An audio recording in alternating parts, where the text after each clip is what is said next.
are recording and live on YouTube when you are ready, Mr. Chairman. Okay, as soon as it reaches 9, I will call the meeting to order.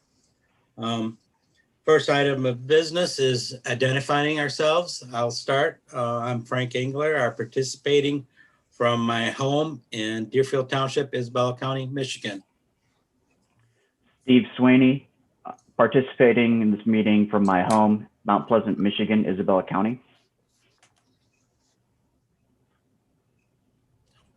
Okay, that's all we have for committee members. So moving on, we'll have a call to the public. Is there anybody out there on the phones?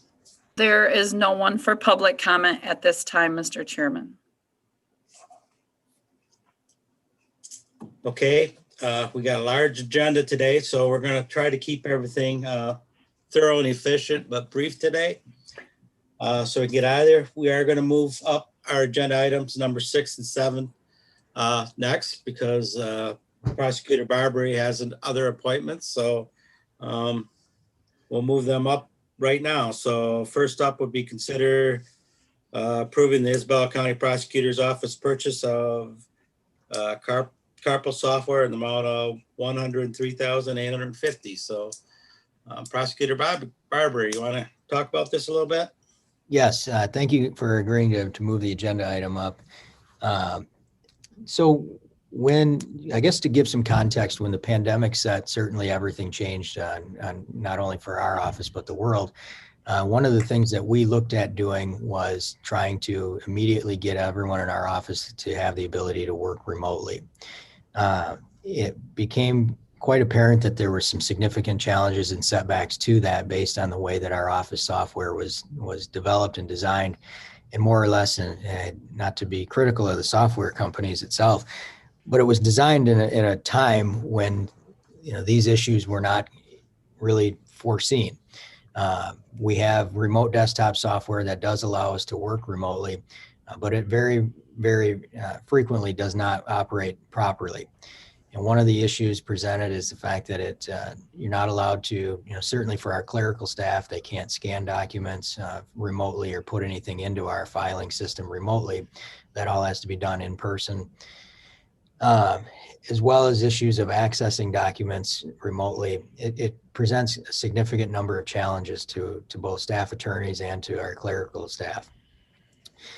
So when that occurred, we started to explore other alternatives. I think it's also worth noting for context that I do sit on the Prosecuting Attorneys Association of Michigan's Technical Services Committee.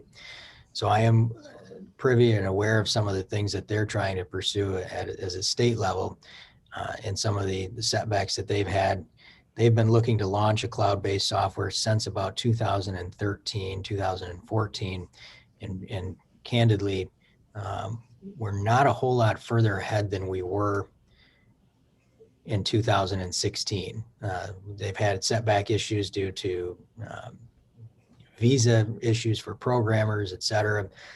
Long story short, it just doesn't seem to be moving at a very quick pace. Now, the remote access side of the software is one facet of this request, in the sense that the software that we've requested, certainly it is all cloud-based, meaning that you can access it from any machine. All you need is a login, simply, or similar to other softwares that we all use. So it doesn't require us to log into our systems in our office remotely. It doesn't require us to connect to our database here at the county.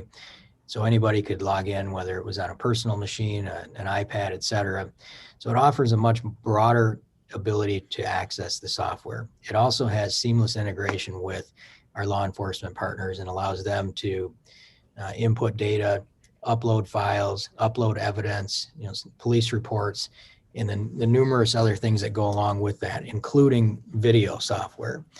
Some of our agencies are already using video software that integrates seamlessly with the program. Others I haven't, it's my understanding, anticipate to be using that similar software in the future. So from our perspective, it's about efficiency. It's a little bit about the remote access. Certainly that was a huge part of this request, or a huge part of the idea back in October and November, et cetera. But obviously with the onset of the vaccine and our returning to work, we still anticipate that there's going to be a portion of our office that will be working remotely. And certainly if they had the ability to, we'd like to be able to exercise that. I think it's also worth noting that the Public Defender's Office utilizes a very similar software right now, and they have that ability as well. And it's, in my opinion, due to their development in 2019, 2020 versus our office starting back in, decades ago and coming onto the software into the 80s, there's just a huge difference in where we're at and what the options are now versus what they were when we started the software. One thing currently we're using, it's called ACT. It's actually developed and maintained by the Prosecuting Attorneys Association of Michigan. I think it is worth noting that we have done due diligence on the Carpel software. They operate software for several states where the state is entirely operated by Carpel. They also operate some of our local counties in the surrounding area. Most notably, Clare has recently switched to this. Saginaw, Kent County, I believe Roscommon, Crawford County, they are all switching to Carpel and switching away from ACT, due in many parts, or due in many ways to the lag and the lack of movement towards a new cloud-based software. The other software that we use currently is called Filer, and it's my understanding that both our office, the courts, and I think a couple of other offices in the county utilize Filer. And this essentially would replace both softwares. So as far as the legacy, the ongoing costs and the added budget, it would really be in many ways a negligible switch once we're on board, because it would only increase our budget by roughly $3,000 to add this software, because we would be omitting one software cost from Filer and omitting the other amount of money that we pay to the state of Michigan to use ACT. The big part of the reason that we're making this request now, as opposed to in a general budget request, is because frankly, there's money at the table right now. With the CARES Act funding and other grant funding that's available, we believe that we can supplement a lot of this $103,000 through grant writing and requests that really will only be available. At least one of them we've already been approved for, but the money has to be spent by the end of October unless that changes. So we're trying to make this request now, based in large part due to the fact that there's money available, but also because the need is there. Now, we've struggled. When I came in 2018, there were some things that I noticed immediately from a technological standpoint that I thought we could improve. And this is a big one, in the sense that not only does it allow us to work remotely, not only does it allow law enforcement to send data and things of that nature securely, it allows us to give real-time feedback to victims on their case. The communications that we have with victims are memorialized. Even if we use a text message, it actually will save those text messages in a portion of the software, so that there's a record of all of the communications with us. Victims can log on through the victim portal and see where their case stands, where the process is at, important dates that they may want to be present for, and things of that nature. And law enforcement can as well. Say a case came to us, the law enforcement could then look at it and see whether it's been charged, what our thoughts are, whether we need follow-up investigations, et cetera. And that communication would be instant, so that they would have access to our feedback and allow them to see what's going on a case. And really, it's all about creating a greater efficiency in our office and providing a better service to the community and victims of crimes. But again, the reason for the request now, as opposed to in October, is based largely on the fact that there is funding available. And I think that we want to obviously take advantage of that funding if possible. Yeah, one question, Prosecutor Barbary. I Sure. see their number of users as it goes up, more requirements, what's a typical amount of people? I know it's hard to gauge, but from your experience, how many people would be online at one time using the system? Would that be a low number, or would we be pushing that up? The number of people so the licensing that we have, or the request that we've made is for the number of individuals currently in our office. Our understanding from the software company is that if we were to say add an intern or somebody like that, they would possibly be able to use someone else's login information to just access the files. And law enforcement in and of itself, that side of it is included in this. And so there's no limitation as to how many law enforcement officers would be able to create and log in and access their files. I'm not sure if I answered your question correctly or completely, but. Well, I just see it requires more megabytes for as number increases. I would assume that there probably would not be more than 25 at a time. I would not. Is that an incorrect assumption? I don't anticipate more than 25 users from our side, as it would only cover right now the 14 people in our office. Okay. And the 14 users, is that the reoccurring fee for the software then? It is. Okay. I think this software upgrade is, great in the idea that we've got portals for law enforcement and victims, which obviously we've not had ever. So there's a couple of additional things I'd like to say about it, and the more I talk, or the more I think about our presentation on this, some of the big things I think that are important is, right now our delivery to victims occurs primarily through written letter. Certainly we make phone calls and things of that nature. And this past year, when COVID hit, we did purchase cell phones through our victim advocate grant to allow our victim advocates to have cell phones that weren't personal and they could reach out to victims. And there was more of an attached phone number rather than having to call the office and return calls. This system also allows us to have electronic communication with them so that either A, they can get an automated text message about an important court date, or B, they can get an email. And it just creates, in my opinion, a lot more appropriate contact for the times. It is often very difficult and sometimes victims move, especially if it's a domestic violence type case, and we don't want to be sending mail to their old address and things like that. So this allows us to have a more direct electronic communication with victims. Also, with the portal and the ability to communicate what's called law enforcement information network files, or LEAN information. LEAN information is very secure. It requires the highest degree of confidentiality and security between transmissions. This software it's CJIS compliant. It meets all of the requirements. They've got the certification and approval to transmit LEAN documents.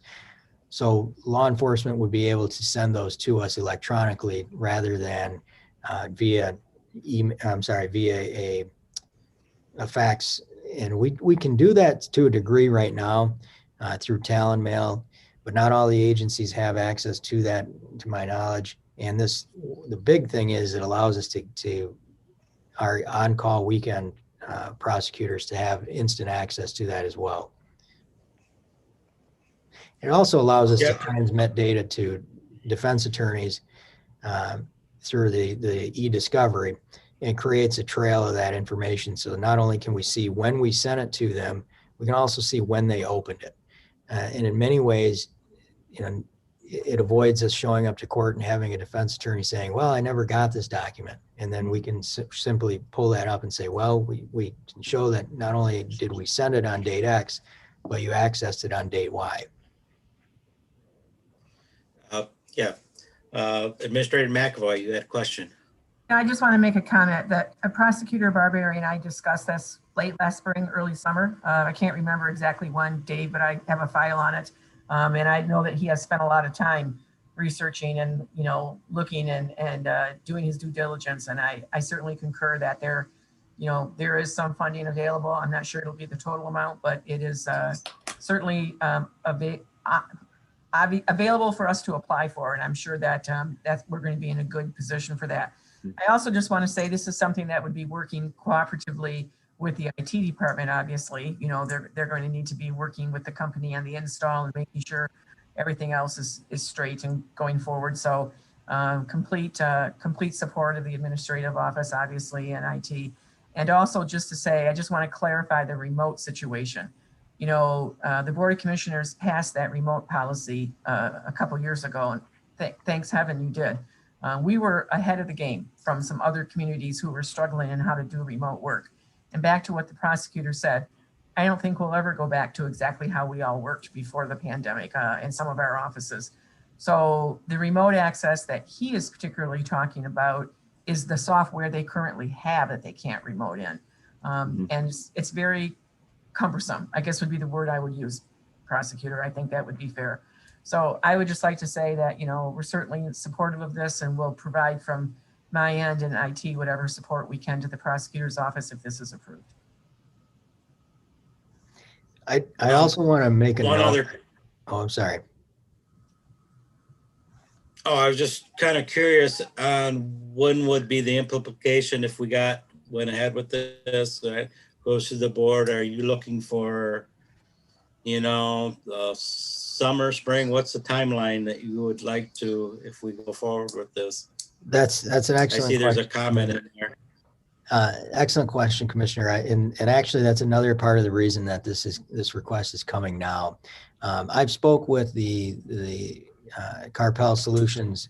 I'm dealing with a gentleman by the name of Brett White, and I've asked him to pencil us in at his earliest date, and that currently is October. Now, I made that request to have us penciled in back in December.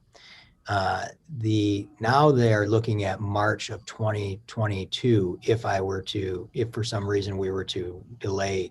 And I don't want to put anybody under any pressure. Obviously, that's not the design. I just wanted to make that penciled request so that I could get on there as soon as possible for obvious reasons. But as of now, we're looking to try to get this onboarding process initiated and fully going live by October. I also wanted to indicate we have worked with Carpel and made sure that the software would be compatible and fluid with the Sheriff's Department software purchase that was made last year as well. So there's not any issues there. Obviously, we want to make sure that whatever I buy works with whatever we just paid money to utilize last year. Okay, Commissioner Excellent. Swaney, Yes. any more questions? No, I'm happy you coordinated with the Sheriff's Department. I'll make a motion to move this forward. I will support that. We are all in favor of moving forward to the work session, the board meeting, or the work session, signify by saying aye. Aye. Aye. Okay, we'll move on, and the next one is actually applying for the 2%. So is there any questions on applying, since this is the same, basically similar topic? So No, I just, in the reviewing the 2%, do we want to put in, I guess, the reoccurring funding as part of our the application? No, okay. I don't think that's a good plan. I think that do that for the Commission on Aging, but they are recurring particular programs. But as far as ongoing management and, ongoing contracts and support, whatever, that's probably not a good idea. But a good question. Okay. Right. all right. And we will be rating these later also. So Yes. sign in. So any more questions? No. I will make a motion to move forward. Support. Is there support for that? Support. Been moved, supported. We move this 2% application forward. Any more discussion? Seeing none, we'll proceed to vote. All in favor, signify by aye. Aye. Okay, that will move forward then. Thank you, Prosecutor Barbary. Thank you, Commissioners. And I appreciate your time. we will move on up to consider the fraud alert protection quote from the Register of Deeds. As soon as I bring that up. Okay, is Karen here or not? Yes, Yes. I don't see you on my screen, so, oh, there you are. Okay. yeah. Yeah, pretty typical. You might want to go a little bit for Commissioner Swaney. We've seen these, we've talked about some of these upgrades and what's going on with the remonumentation. So are we going to do the Remon or the fraud alert first? Fraud alert first. Okay. So the fraud alert that we're requesting is a new product that wasn't available when we did our, when we went under contract with CoFile. It's a new product. The old product, at this time, I would not install because of the additional work that it would cause for our office. Our office has been under a lot of strain with the COVID. We don't have a lot of capability of working remotely. We've had people off, of course, like everyone else, but we've also had a tremendous amount of phone calls from our constituents, and a lot of them have absolutely nothing to do with our office. But I think because we are a trusted office that they are calling us and asking a lot of these questions. Sometimes they do have a reason to call our office, and then they go from that to the rest of their issues. The new software product is much different than the old ones that we had in the past. Those just gave someone an alert. Then most of them would contact our office and have us try to find what the document that had sent off the alert. The issue with that is they're allowed to put in like 6 names for an alert. And so a lot of times they didn't even remember which names they put in for that alert. It's not something that we have a record of. So they would call and they would start giving us these names, and we would search and search and search and finally find the document that they were looking for. This product, when it sends the alert, it sends a link, and they click that link and it takes them directly to the document that they signed up for the alerts for. We have had quite a few people during COVID call and ask. Right before the closure, our office went on a new software company. So we were learning, and we were learning by ourselves because most of the time there was just one of us in the office. So at that point, we didn't install the old fraud alert. Then when we went to install it, we found out about this new product that they had. Well, this new product sounds like it's a much better fit for our office and for the county as a whole moving forward. I think it'll give a lot of people some peace of mind, and that's what a lot of people are looking for right now. There isn't anything out there, but they're concerned that there could be. We have had several people call in. There's some with some like LifeLock scam that was alerting people that there was something recorded in their name and somebody was trying to take their property away from them. So of course they called our office. We look, we don't find any documents. There's nothing there. But these people are still very concerned. Okay, Margaret, I know this comes out of the fund, the ROD fund. Long-term forward, what do you see as far as the budgetary concerns? You know, I think that, did you ask me that question or Karen for myself? No, I asked you that question, just. Okay. Budget. You know, I guess I'd have to ask Karen what the long-term fees are going to be, but certainly the purchase of it is, I don't want to say a minor cost but $5,400, what it sounds like this is going to do is a great investment. Register of Deeds, do you have any idea of ongoing costs moving forward? So the ongoing cost would be the same amount per year. The old fraud alert that we had was 2,500.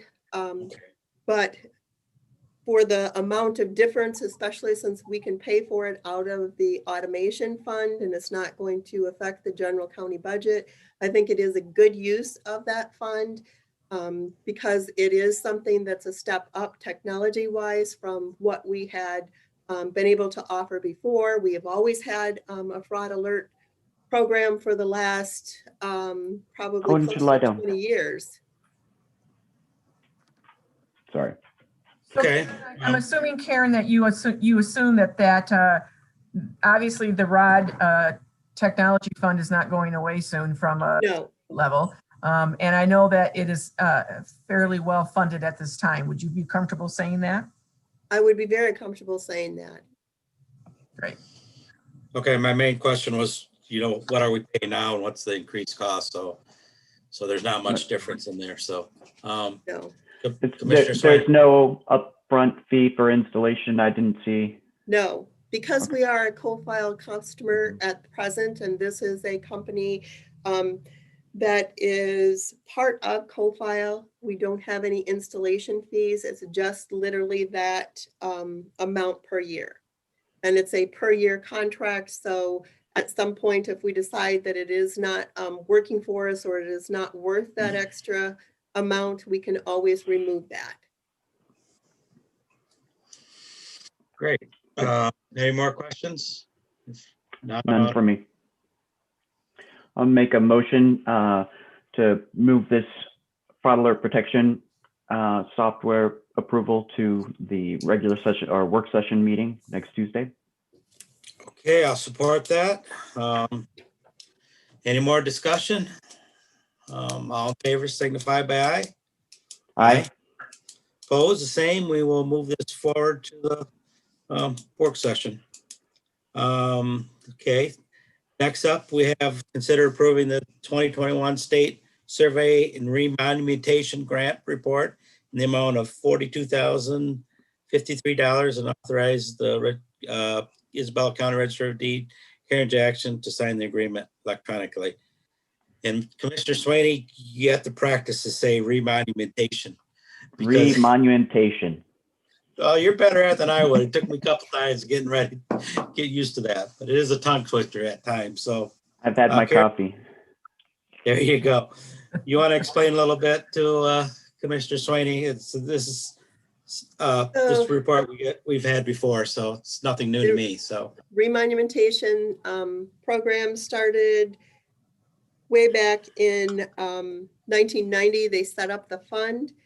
The money that we're spending on this, the $42,053, comes from a combination of, because it's the state, a very complex plan of dividing funds up. We collect those funds. We collect $4 for every document that we record. There are certain documents that are exempt from that. We voucher that money out to the state on a quarterly basis. Once the state gets the money, they come up with a plan where we get half of that money that we collected back. We're guaranteed half of it, and then the rest of it goes into a pot. Everybody's money throughout the state, all 83 counties, go into a pot. Once they get that, they come up with, I don't know exactly what their program is, that they figure out the dollar amounts. This year they had some issues. The amounts that came back to us the first time were incorrect. And so we were in a crunch trying to get this done before the end of the year. And I think that's probably why they made us sign it electronically. We did not have a choice in that. We had to do that before December, the end of December.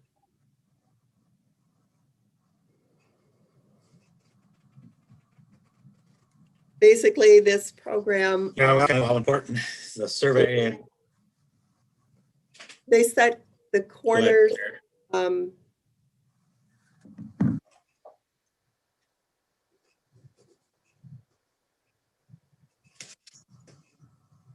Oops, did we lose her? Or? I'm still here. Okay. Yeah, we all know how important to get down there, especially for what's been going on with the windmills and everything else. To keep them upgraded. It's a big help for the county, and we really need to continue to upgrade them. So, a very worthwhile program. Do you have any questions?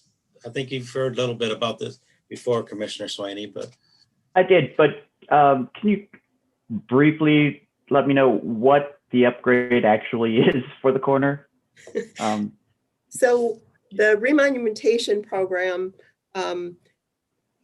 they go in and set the corners in areas where they have not previously been set correctly. Years ago, when Michigan was surveyed, the information that we've received is that the surveyors were paid X amount to go through and survey the state of Michigan. A lot of it was swampland. And so sometimes they didn't exactly do things correctly because they didn't want to walk through 5 miles of swamp. So they kind of guessed and by golly. So some of the points that they used were not actually correct. And so they're now going through and correcting those. Okay. And it's a very long-term project. It's a long-term project. That's why the state set that up this way. Obviously, we were the logical office for them to use. This is something that the state, which is the case in most things, the state decided that we were going to do it and that we would collect the money for them to be able to do the projects.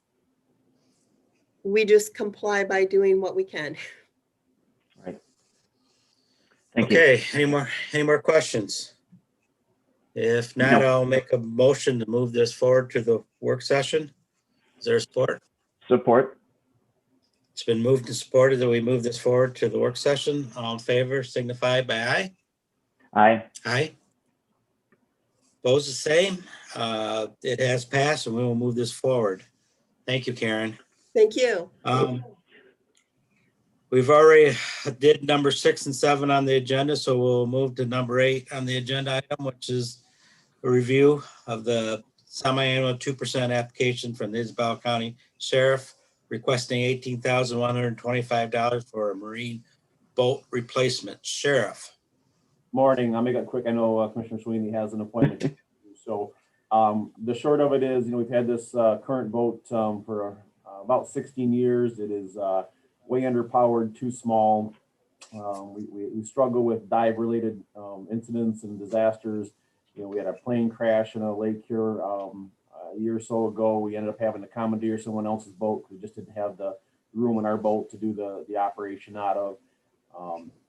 We need to move forward with a different boat. It's been on our radar for a little while now, something that the divers can actually go off from and do some stuff. We've got a couple of tragic drownings in the last couple of years. And last year, we've seen a huge uptick in our lake population and use.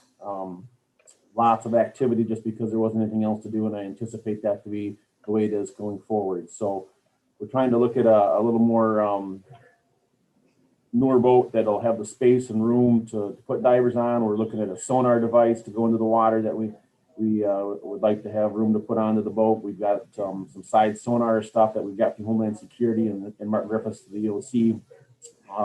That's pretty expensive. So it's just time for a new boat. 16 years has served us, but it's time for a bigger and better boat to operate off from. How many people, when you have divers, are on this boat? I looked at the obviously the pictures of the new boat, and I was thinking, wow, you couldn't have more than 4 people in equipment, and you would still be shoulder to shoulder. So typically when they go out, they'll go out with a couple of rope people and a couple of divers. So 4 is about the max that we would put out there. I can tell you that during the Coldwater Boat Parade every 4th of July, I run the boat out there and I end up with a couple of the local kids who want to go for a ride. between myself and a couple of kids, the boat that we use runs, it just really dogs down. It's hard to go. So, yeah, typically we wouldn't want to put any more than that on there. Just a couple of divers, a couple of rope people, and somebody to operate the boat. Sheriff, if you get this grant, what are you gonna do with the old boat? Will that be I didn't see a day trade-in or anything. You're gonna keep that as a backup, or what's the plan? We would probably put it through our bid process that we're using with the cars and try to sell it outright. Okay. Any more questions from anybody? No. Thank you. All I'll right. entertain. I'll make a motion that we move forward to the work session, the 2% application for the sheriff's office for a marine boat replacement. I'll support that. Is there any more discussion on this? Seeing none, we'll proceed to vote. All in favor signify by aye. Aye. Opposed, the same. The motion has passed. We will move this forward to the work session. Thank you, Sheriff. Thank you. Thank you. And we have one more agenda item. Dealing with the hats. I'm trying to bring it up right now. So I can You wanna- move this through fairly quickly, Mr. Chair. Right. Me too. yes, I know please do. I've got 4 minutes and I can do it in 2. I can beat the clock. There you go. Go So ahead. this is not an unusual request. HATS has had this request through 2% before, I believe. They're looking at feline spay surgery of 200 cats at a cost of $70 a piece. They have their own surgeon on staff there a couple days a week for a total request of $14,000. And I certainly recommend that to the Board of Commissioners. And we just had one just recently, so pretty much the same deal. So Mhm.